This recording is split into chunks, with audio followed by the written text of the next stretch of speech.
आणि आता वळूयात पुढच्या बातमीकडे। धाराशिवमधून बातमी आहे। धाराशिवमध्ये गुणरत्न सदावर्तेंविरोधात मराठा कार्यकर्त्यांचा गोंधळ पाहायला मिळतोय। सदावर्ते तुळजाभवानी देवीच्या दर्शनाला जात असतानाच हा गोंधळ मराठा समाजाचा पाहायला मिळाला। तर मराठा आरक्षणाच्या विरोधात सदावर्तेंनी काही दिवसांपूर्वी याचिका दाखल केली होती आणि त्याचाच हा परिणाम असल्याचं बोललं जात आहे। मराठा समाजाने त्यांना इथे रोखण्याचा प्रयत्न केला होता आणि त्यामुळे या परिसरात मोठा गोंधळ झाला होता।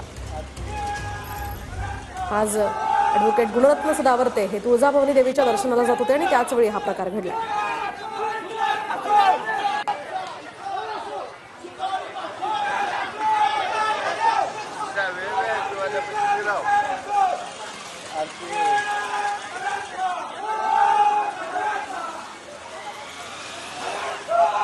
आपण पाहतोय एक मराठा लाख मराठा अशा प्रकारच्या घोषणा मराठा समाजाने यावेळी दिल्यात आणि तुम्ही म्हणले चल मी कट करतो बरोबर।